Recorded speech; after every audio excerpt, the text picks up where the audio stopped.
राजस्थान में हीरालाल शास्त्री सरदार पटेल के सपोर्ट से जयनारायण व्यास, माणिक्यलाल वर्मा, गोकुल भाई भट्ट को पीछे छोड़ राजस्थान के पहले मुख्यमंत्री तो बन गए थे, लेकिन मुख्यमंत्री बनते ही कांग्रेस में उनका विरोध शुरू हुआ।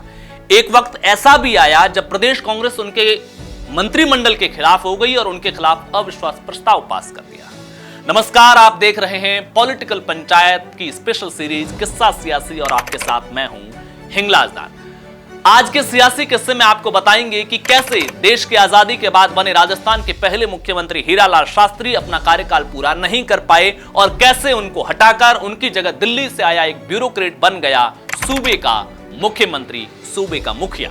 राजस्थान बनने के साथ ही मुख्यमंत्री पद की दावेदारी के लिए जयनारायण व्यास, माणिक्यलाल वर्मा, गोकुल भाई भट्ट और पंडित हीरालाल शास्त्री, ये चार नाम ऐसे थे जिन्होंने रियासतों को मिलाने और कांग्रेस को मजबूत करने का काम किया और आजादी के बाद सीएम पद के दावेदारों की रेस में आ गए। दावेदार कई थे, पद एक था। उसी समय राज्य में गुटबाजी इतनी ज्यादा थी कि एक बार तो नेहरू पटेल भी कंफ्यूज हो गए कि किसको मुख्यमंत्री बनाया जाए, लेकिन फिर सरदार पटेल की पसंदगी से 1949 में राजस्थान के पहले मुख्यमंत्री बने हीरालाल शास्त्री। ऐसा भी नहीं है कि शास्त्री हमेशा ही सरदार पटेल के पसंदीदा ही रहे थे, एक बार वो शास्त्री से नाराज भी हो गए थे।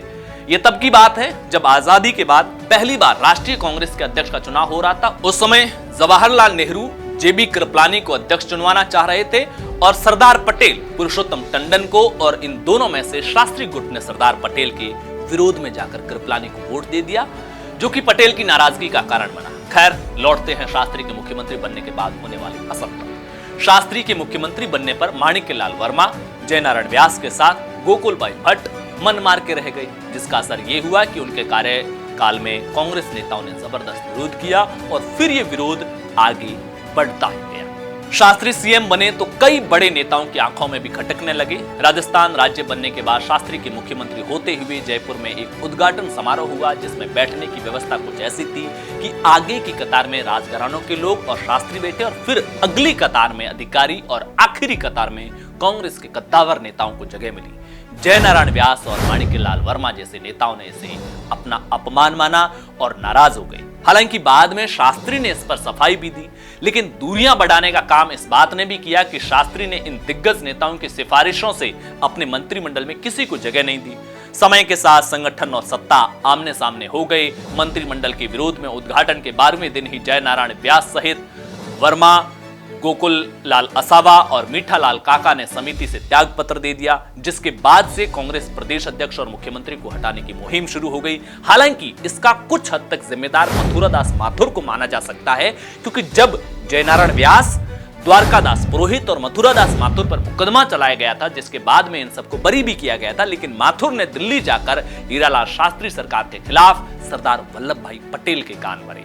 पटेल को बताया कि शास्त्री सरकार बालू के ढेर पर टिकी हुई है, अगर कांग्रेस एक साथ चुनाव नहीं लड़ेगी तो सामंत जीत जाएंगे। कांग्रेस संगठन की ओर से प्रदेश अध्यक्ष गोकुल भाई भट्टी और मुख्यमंत्री हीरालाल शास्त्री दोनों के खिलाफ अविश्वास प्रस्ताव पास किया गया, जिसमें पीसीसी चीफ गोकुल भाई भट्ट ने तो अपना इस्तीफा दे दिया था, लेकिन शास्त्री को मिला सरदार पटेल का आशीर्वाद। सरदार पटेल ने शास्त्री को हटाने से मना कर दिया, लेकिन यह आशीर्वाद भी ज्यादा समय तक नहीं बचा। 15 दिसंबर 1950 को पटेल के निधन के बाद शास्त्री समझ गए थे कि कुर्सी अब ज्यादा दिनों तक चलेगी नहीं और छोड़नी पड़ेगी। दिल्ली में अब कोई बचा नहीं है जो उनका पक्ष ले, क्योंकि पटेल के निधन के साथ ही नेहरू गुट का राजस्थान कांग्रेस में भी दबदबा बढ़ने लगा और शास्त्री को मजबूरन 6 जनवरी 1951 को इस्तीफा देना पड़ा। हालांकि इस्तीफे के तत्कालीन वजहों में कई चर्चाएं होती हैं। पहली थ्योरी यह है कि जो शास्त्री ने खुद अपनी किताब प्रत्यक्ष जीवन शास्त्र में लिखा भी है कि 15 दिसंबर को सरदार पटेल के निधन के कुछ दिन बाद ही वो दिल्ली गए, नेहरू से मुलाकात हुई और वहीं अपना इस्तीफा दे दिया।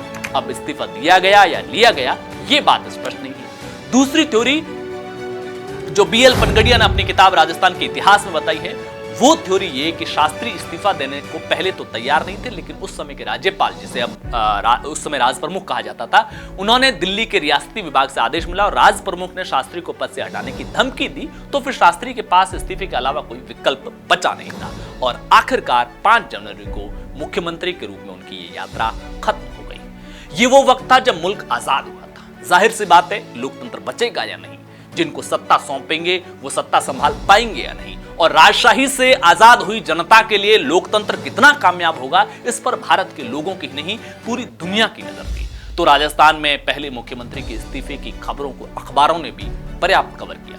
दिल्ली के इंग्लिश न्यूज़पेपर स्टेटमेंट्स का कहना था कि शास्त्री का मंत्रिमंडल बहुत अलोकप्रिय हो गया था, सरदार के सहयोग के कारण 21 महीने तक टिका। तो वहीं टाइम्स ऑफ इंडिया ने लिखा कि शास्त्री ने त्यागपत्र के बाद राजप्रमुख से मिलने और विदा लेने की औपचारिकता भी नहीं निभाई।